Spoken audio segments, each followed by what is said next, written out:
Good morning, I'm Maddie Jansen, and this is the podcast of 17 News at Sunrise. It's everything you need to know to start your day in about 15 minutes. Working in the spirit of the Golden Empire, this is 17 News at Sunrise. Good morning. 1 week ago, the ground started shaking in eastern Kern County, and with a large foreshock and even larger 7.1 quake Friday night, it hasn't stopped since. We'll take a look at how you can help with several local drives. PETA is going after Calm. The local rehabilitation facility responds to complaints about animal deaths. We'll tell you what they had to say. A jury finds Taft Union High School District negligent in the 2013 shooting of one of its students. So how much will they have to pay? We'll tell you how that's being decided on this Thursday, July 11th, 2019.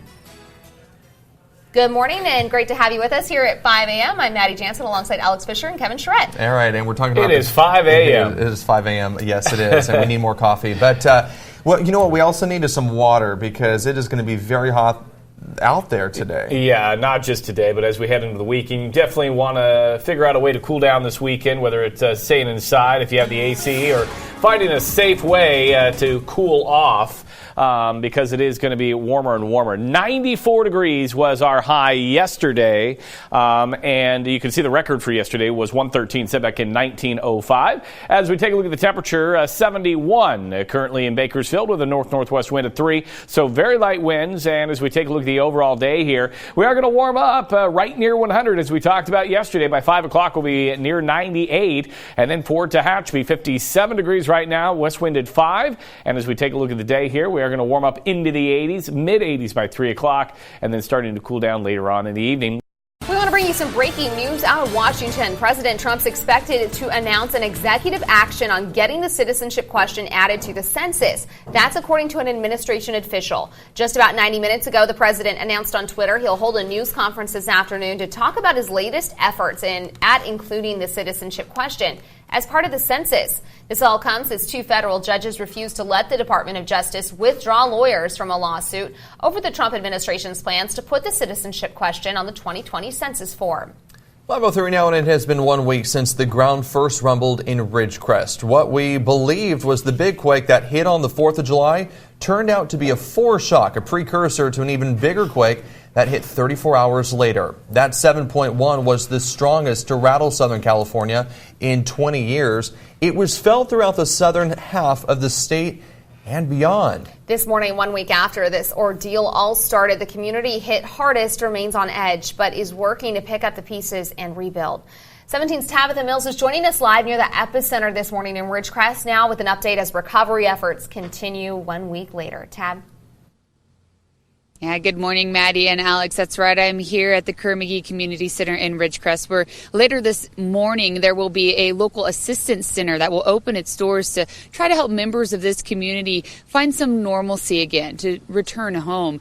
Now, earthquake damage pushed many members of this community out of their homes, and others are afraid to return home because the psychological effects of the quake continue to haunt them. Everything in my house is all over the place, and with everything shaking, things are falling. It's just not safe. I felt safer outside.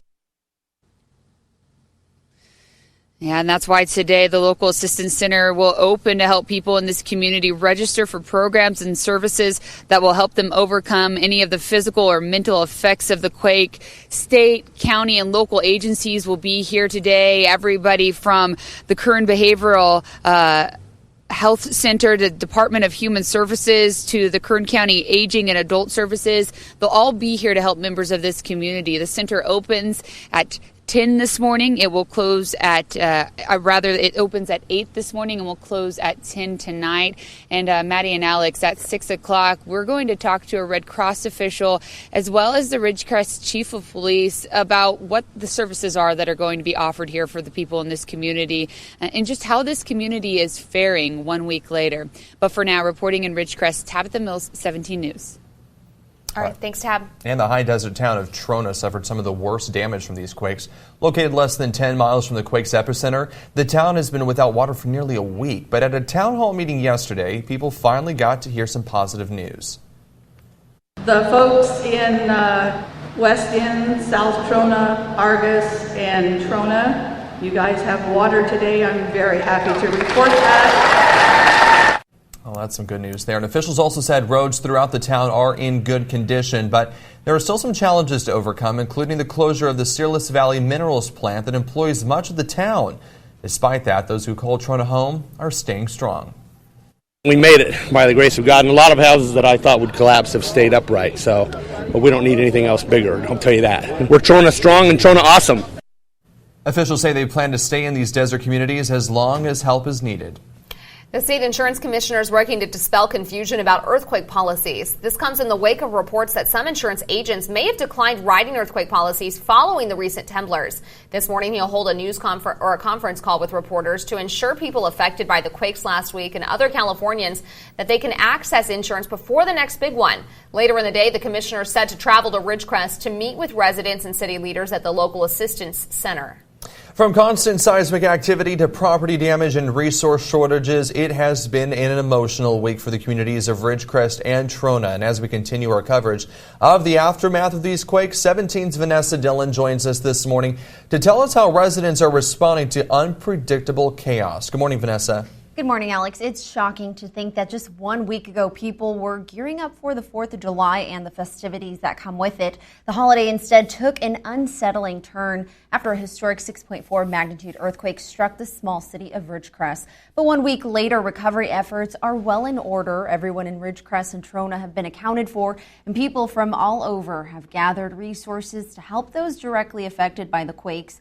Now, many wonder how residents are recovering emotionally. Our team spent several days in Ridgecrest getting to know the people who define the resilient city. While some struggle with emotional trauma, others say they're holding on to gratitude.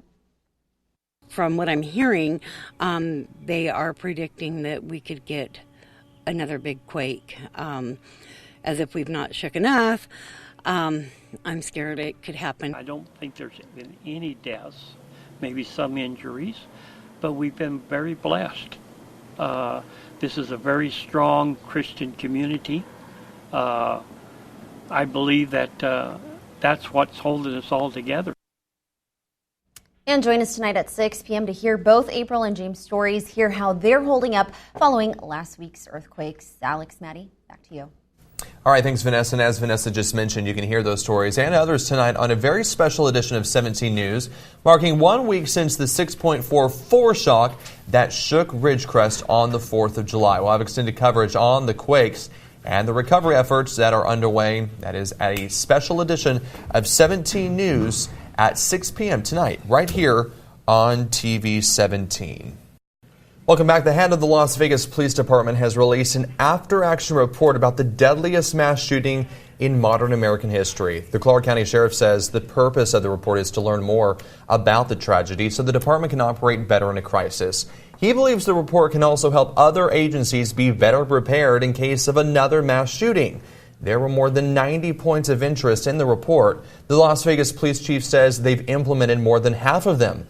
The report also recommends better communication between hospitals, fire officials, and the coroner for victim identification and notification of next of kin.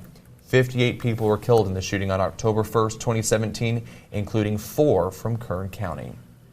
A jury has reached a verdict in the civil suit against the Taft Union High School District. Brian Oliver opened fire with a shotgun at Taft High School in 2013. Bo Cleveland was shot in the chest and underwent more than 30 surgeries as a result. In 2015, Brian Oliver pleaded no contest to 2 counts of attempted murder, and a judge sentenced him to 27 years in prison. But the Cleveland family sued the district. They claim administrators missed too many warning signs, and yesterday a jury agreed. They found the district and members of the Oliver family negligent and liable for the shooting.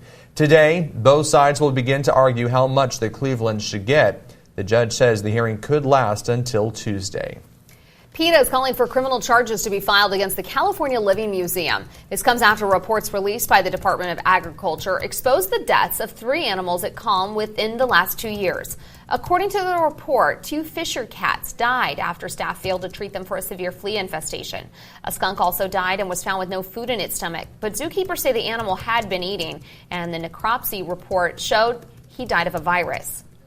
Our team of animal keepers and volunteers work tirelessly to care for the animals in our care.